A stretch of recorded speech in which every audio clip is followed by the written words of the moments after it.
panacea. And a panacea means cure-all. And when I started studying some of these mushrooms, a lot of them are just functional mushrooms and mushrooms you find that are good for all sorts of things, like shrinking tumors, and then there's some that help with our asthma or help cleanse our livers, and there are some that are being studied for their anti-inflammatory properties. There are some that strengthen your heart, balance out and lower your cholesterol. All of these things, you're like, wow, do they really do all of these things? It's kind of amazing, actually. And I will say that once I started my personal regimen of getting on chaga, lion's mane, cordyceps, things of these nature, my brain started functioning it was within the first week I started noticing that my dreams were enhancing at night, that I was able to remember things long-term, short-term memory got way better. And that was like in the beginning, that was like 2013 that I started really taking the medicinal mushrooms. And I have used myself as a guinea pig, and now having my business, I get to use other people as guinea pigs too. That's so fun, And I use people as guinea pigs. Guinea pig your own child, what is that? Take this mushroom. It's lion's mane. So lion's mane's amazing. All right. So yeah, just a few of the benefits. It's kind of ridiculous how many things that different mushrooms are good for, whether that's like, reversing radiation damage from chemotherapy, or helping with moods and our circadian rhythms, different things like that. So I have gone down this major rabbit hole with many, many varieties of mushrooms. So not all of them are psychedelic. That's a reishi mushroom. Isn't that beautiful? I love this picture of her kissing that mushroom. So that's a Ganoderma lucidum. That's a very, I would say, it's popular. It's popular. Most people have heard of reishi in some capacity. It's been used for thousands of years in Ayurvedic medicine. Oh, I've got another video. Okay, I'll just surprise you with this. Okay, there we go. So Amanita muscaria, it's not going to hurt you if you touch it. It is a toxic mushroom, you guys. This is a toxic mushroom. So you really need to know what mushrooms, how to identify your mushroom. You don't want to misidentify a mushroom and really get yourself in trouble, because you can. They're very feminine to me, like the gills are just gorgeous, I wrote this article about the sexuality of mushrooms. Are they more masculine or feminine? And then you have some people that get really excited about that idea, and then other people are like, oh, it's not. You can't refer to human, sexuality with a mushroom. Well, but can we? All right, mushroom, just the tip. I'm telling you, right? So mushroom aphrodisiac. So, I study intimacy and communication and how do we open our heart with each other and things of that nature. And I found that fungi they're really interesting creatures. They behave more like animals than plants in a lot of circumstances. It's very interesting. And actually on the tree of life, we all come from fungi. So we're actually all fungis and fungals, in some regard. And it's interesting to think about how yeasts can grow on our body, but yet some fungi are anti-fungal. So they compete with each other, and they compete with each other in our bodies, in our microbiome. So what is an aphrodisiac? So an aphrodisiac, some people think it's maybe just something that you eat and might make you feel a little sexy, or something that you smell, maybe a scent. Well, I look at aphrodisiacs as a very broad spectrum. Anything that's going to enhance your senses, so touch, taste, smell, sound, hearing, maybe even your sixth sense, psychic sexuality. There's actually a whole genre on that. Her breath is like honey, spiced with aromatic cloves. Her mouth is as delicious as a ripe mango. Kissing her skin is like tasting a lotus flower. The hollow of her navel hides spices aplenty. And about what joys that wait beyond, the tongue knows but cannot say. So sexy. So this is a picture of Schizophyllum communi. It's a very interesting fungi, very pretty, very feminine looking. But what's cool about it is it has over 28,000 sexes. And so that's hard for me to wrap my brain around. What we have, how many sexes do we have? You know, we're kind of like growing that, but like think about how confusing that might be. Like 28,000 different sexes. How is that even possible, right?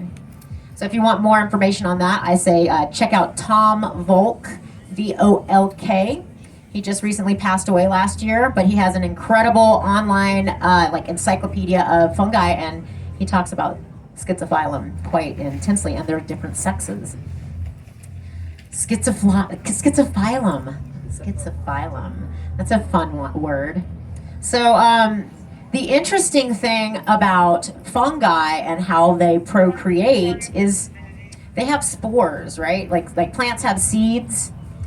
These have spores, and so they'll like shoot out spores that have a capacity to even break our like outside of our atmosphere. So it's like really powerful when they shoot out their spores, and they'll have millions of spores. Some of these have billions of spores. If you've ever seen one of those giant puffballs, they have billions of spores, enough to like my understanding is one of those big ones could populate 3 planet Earths.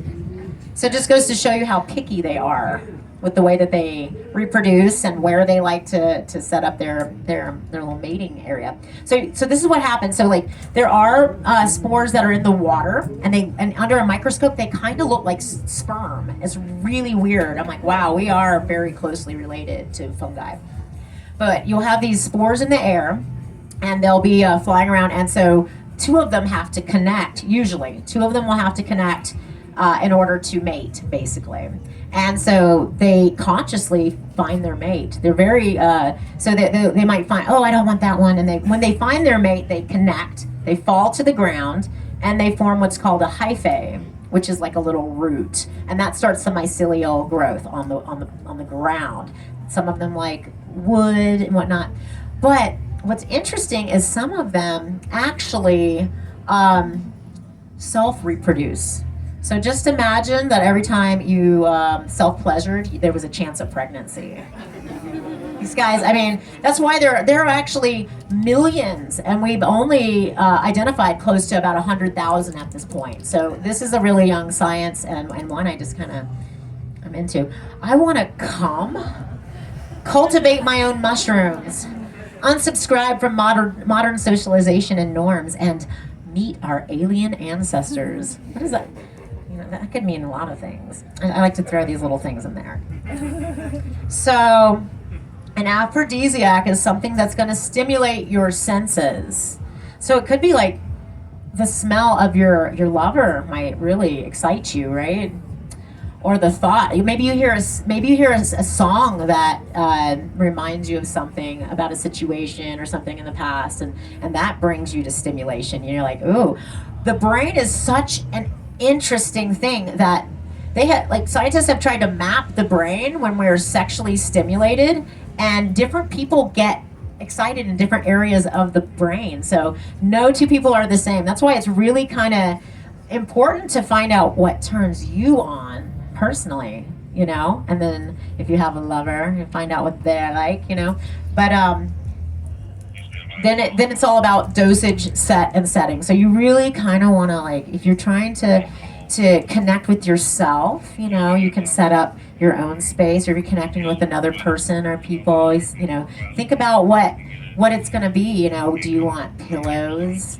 Do you want incense? Do you want pretty music? You know, set your setting up, right?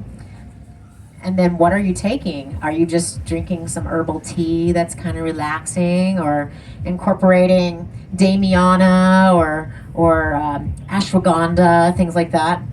But it's all about thinking about how you want to set up your scenario first and foremost. Oh my gosh, all mushrooms are magic. Did you guys know that? Who here is a mushroom fan? Like in general, yeah? Most of y'all, all y'all? All right.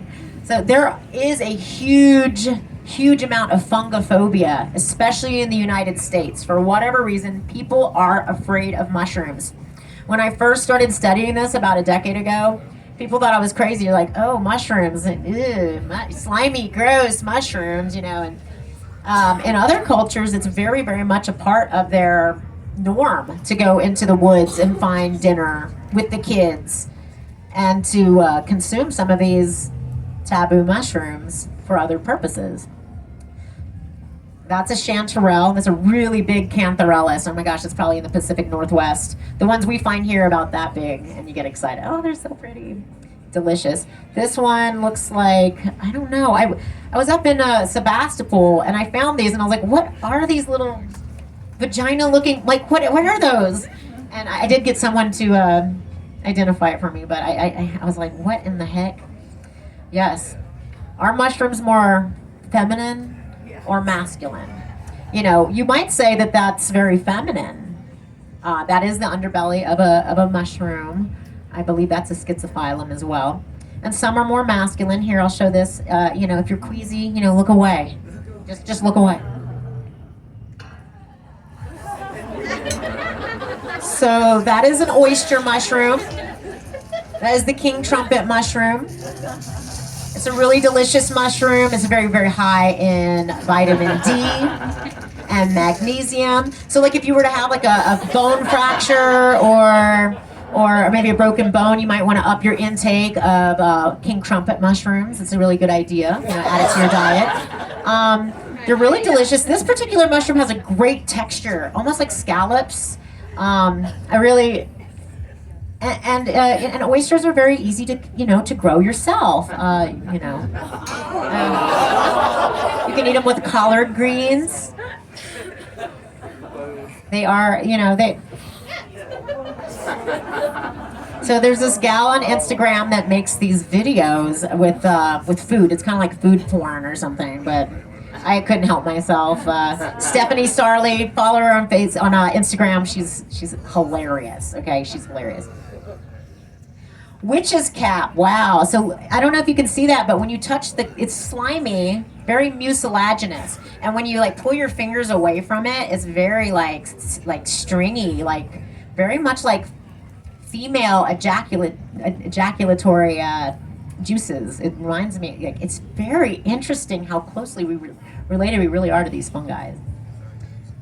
This is called guttation. So some mushrooms are very phallic, but they still have the gills underneath, right? Some of them are very feminine looking. And then you have the polypores, which have many pores underneath, and each of these pores are where the spores come out of, but water also comes out of it, and it's so beautiful. And so, like, there are some of us online who are very, I always say online because there's a whole group called Mycosexuals. It's on Facebook. It's kind of a PG-13, I want to say. You know, you can't see nipples and stuff like that. It's Facebook.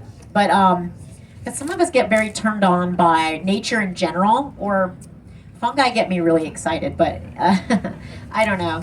Like, I find fungi and I get all like super excited, and I'm like, oh, it's so romantic. But no, if you ever find one of these mushrooms out in the woods give it a lick. It is some of the most pure water. I mean, it's delightful.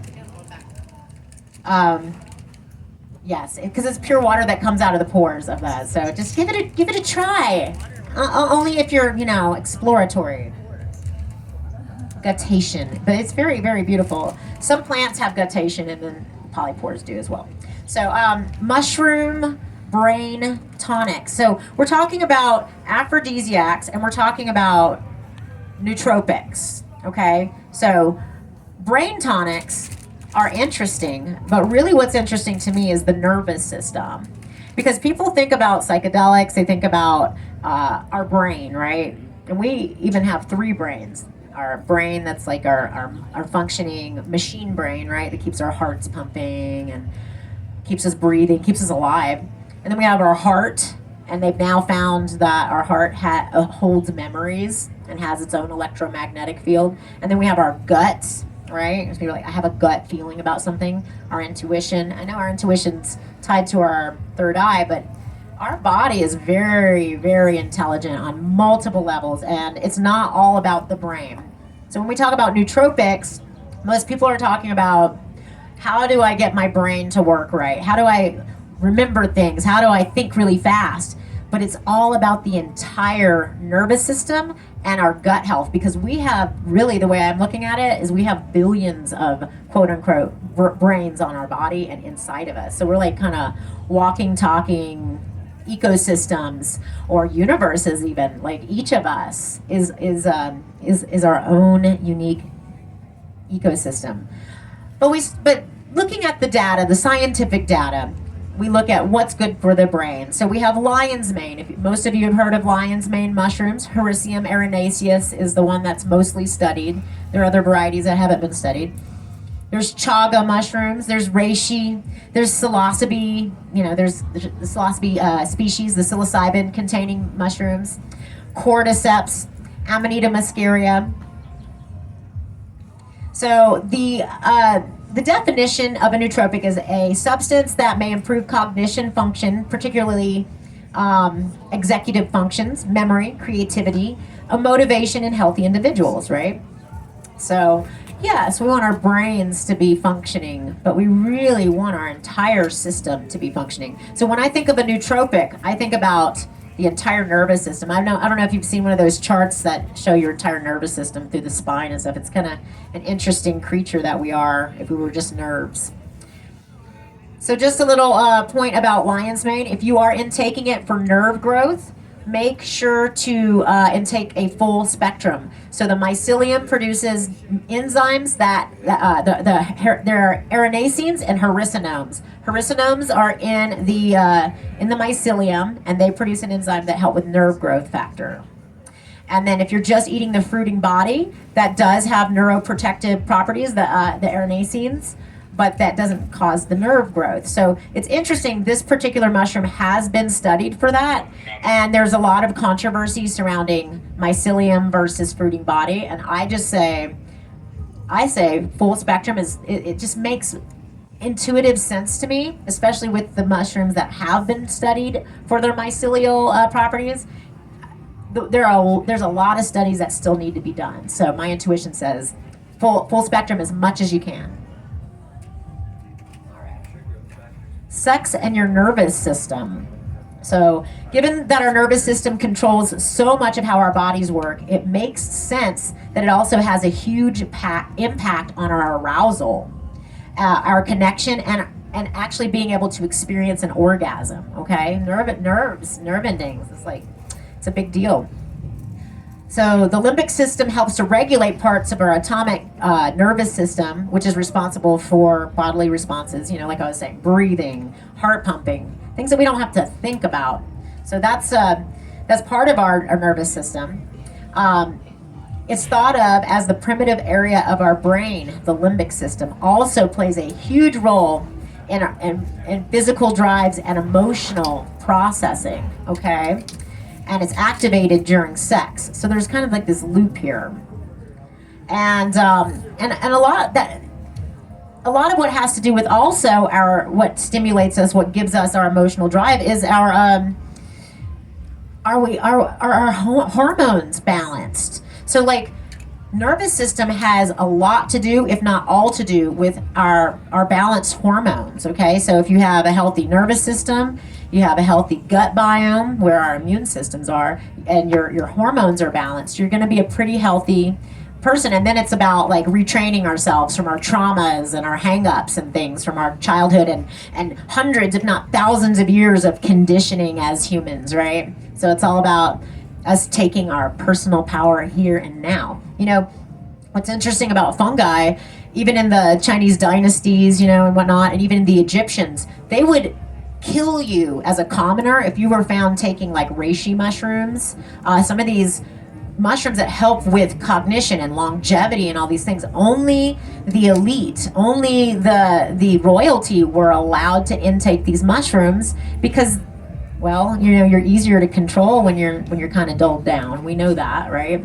And so we're at a point in time in history where we can learn about these things, and then we can grow some of these things or go out in the woods and find them and learn how to process them ourselves. And so I think it's all about empowering people to know how to take care of themselves. Okay. And when our nervous, okay, so this says, yes, exactly what I said. Hormones, we need to have a balanced system. Agents of pleasure. Yes, okay, so I get more into the agents of pleasure. So like feathers, touch, beautiful sounds, listening to the wind blow. Like, what is it that turns you on? What makes you feel stimulated and present in the moment? Being able to really drop into where you're at. All right. So I'm skipping through some of these because this is a long presentation. So dosage, set, and setting. I kind of touched on that, but the first is about dosage. And that's about how much of something you're taking, right? For example, psilocybin mushrooms. Very, very interesting mushroom. Some people don't even feel the effects of psilocin. Like, they can take a lot of it and still don't feel anything. That's kind of rare, but that happens. And I've come across some of those people. But for the majority of us, we do have sensitivities to these things, and we are stimulated by it. So there are 3 different doses. I skip around here. So first is like a microdose, and that's like a very, very small dose. That's 1/10 of a gram, and then we're talking about psilocybin right now, okay? Psilocybin containing mushrooms. 1/10 of a gram to a gram is basically a microdose. For me, if I take a gram, I kind of feel it, but a microdose, you shouldn't really feel it. You might feel uplifted, maybe you feel a little more motivated, but it's not gonna really mess with your sight or anything like that. So microdose, that's like a medicinal dose. So the next step up is like 1 to 2 grams, even maybe 3 grams for some people. That's a lot for me. It's a euphoric dose or an aphrodisiac dose. So that's a nice medium right there, so that you're feeling the effects. It enhances your senses, and you're still able to connect with people and be totally coherent in your environment. So that's a really good medium if you're trying to connect with your partner, if you're wanting to have sex, or even just talk, be intimate with one another. Because there's many different levels of intimacy and what that looks like. It's not all sex. But then there's the heroic dose, or the more shamanic doses, which is going to be, Terence McKenna says 5 grams is a heroic dose. I say 3 to 5 grams or more. You're gonna really be feeling it. Most people kind of want to get withdrawn, okay? I mean, some people do. They want to go run out and be wild, at a party or something, I suppose. But I know with the majority of people and who I talk to, the larger doses are going to make you feel more disassociated with others. I mean, you can really hone in on someone, but it makes it harder to have things like sex, things like that. You might want to snuggle, but it's like most people want to kind of withdraw. It's more disassociative in the way that, not in the same way as ketamine, where it disassociates you from your emotions. It's kind of the opposite. It can put you in those real dark realms where you're doing some deep shadow work and you're crying and you're processing something from your ancestors or something. I don't, it depends. But that's not recommended if you're wanting to connect with a partner. We'll just put it that way. Our 5 senses: vision, hearing, touch, smell, taste, and the forgotten 6th or 7th sense, the psychic experiences. Yeah, that's fun. So, okay, utilizing psychedelics to overcome the lack of love and touch experienced during that.